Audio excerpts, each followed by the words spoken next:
Pemirsa, perbuatan bejat dilakukan seorang ayah tiri di Jakarta. Pelaku ditangkap petugas unit PPA Polres Jakarta Barat setelah dilaporkan telah menyetubuhi anak tirinya yang masih di bawah umur.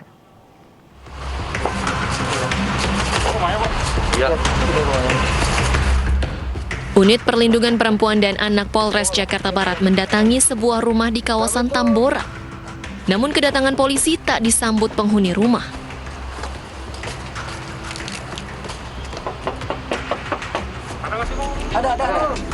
Polisi pun terpaksa masuk rumah lantaran orang yang dicari tak membukakan pintu. Pria ini diduga telah menyetubuhi anak tirinya, namun pelaku tak mengakui perbuatannya dan sempat menolak ditangkap. Saat petugas menunjukkan bukti, pelaku tak bisa mengelak. Pelaku tega menyetubuhi anak tirinya sejak 3 tahun lalu, mulai dari korban masih duduk di bangku kelas 1 SMP. Aksi bejat pelaku terhadap korban dilakukan di rumah kontrakan di Jakarta Barat. Pelaku yang telah menyetubuhi anak di bawah umur diperiksa Unit Perlindungan Perempuan dan Anak PPA Polres Jakarta Barat.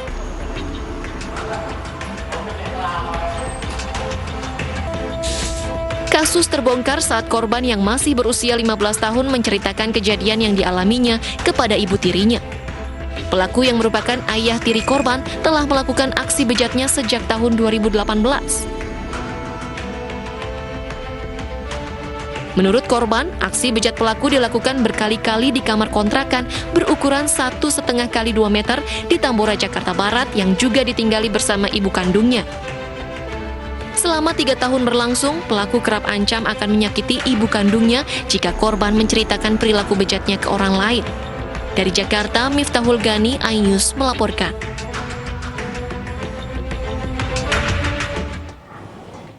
Selengkapnya terkait kasus ayah perkosa anak tiri sudah bergabung bersama kami Kompol Joko Dwi Harsono, Kasat Reskrim Polres Metro Jakarta Barat.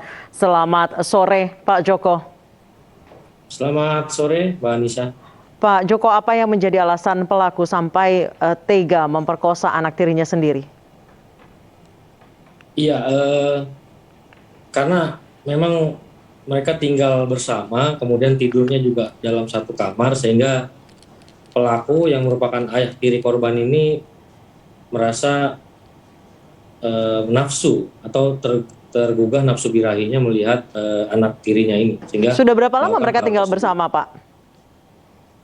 Sudah sejak tahun 2018 ya, 2018 mereka sudah tinggal bersama. Baik, anak tirinya ini tinggal bersama bapak tiri dan ibu kandung ya? Ibu kandungnya, iya. Baik, sudah 3 tahun pemerkosaan ini berlangsung. Apa yang membuat anak ini tidak berani bercerita kepada keluarganya, apalagi ibu kandungnya? Ya, sebenarnya pada tahun 2019, anak ini pernah menceritakan kepada gurunya di sekolah. Namun pada saat itu orang tua kandungnya yang sempat dipanggil guru tidak mempercayai cerita tersebut. Sehingga anak ini pun mungkin merasa putus asa ya, dan sering diancam juga oleh pelakunya. Namun kemudian pada tahun 2021 ketika Lebaran kemarin dia diajak pulang oleh ayah kandungnya, kemudian korban menceritakan kepada ibu tirinya karena dilihat anak ini tidak seperti sehari-harinya, tidak ceria dan sering murung begitu. Jadi akhirnya korban menceritakan kepada ibu tirinya. Kemudian ayah kandungnya melaporkan perbuatannya tersebut. Jadi anak ini cerita ke ibu kandung, justru ibunya tidak percaya, namun ketika ia bercerita ke ibu tirinya baru kemudian dipercaya ya Pak ya? Iya, jadi dia cerita kepada gurunya, gurunya yang bercerita kepada ibu kandungnya. Baik, jadi sejak tahun 2019 ini saat bercerita kepada guru, kemudian guru melapor ke orang tua kandung dan tidak dipercaya, anak ini masih terus-menerus mendapatkan kekerasan seksual, Pak? Iya, itu dilakukan terus oleh pelaku atau ayah tirinya dalam 1 minggu bisa 2-3 kali dilakukan. Ketika ditangkap oleh polisi, pelaku ini sempat mengelak kabarnya ya Pak ya? Seperti apa, boleh diceritakan kronologis penangkapan Pak? Iya, pelaku sempat mengelak atau memungkiri apa yang dituduhkan oleh petugas kami pada saat itu, namun kami menunjukkan fakta-fakta dan membawa surat perintah atau administrasi penyidikan. Akhirnya pelaku ikut ke kantor dan kita lakukan pemeriksaan secara intensif.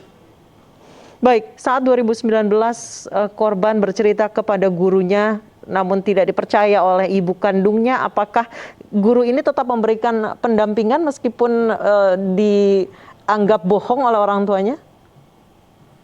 Ya, pada saat itu karena ibu kandungnya sendiri tidak mempercayai, kemudian dari pihak guru hanya membuatkan laporan saja ke pihak sekolah dan tidak ada lagi tindak lanjut. Saat ini kondisi korban seperti apa, Pak?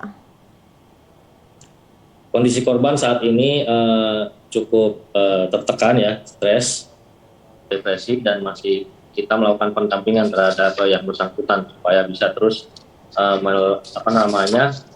menjalankan kegiatan penyidikan ini dengan baik. Saat ini respon dari ibu kandungnya yang sebelumnya tidak percaya seperti apa, Pak?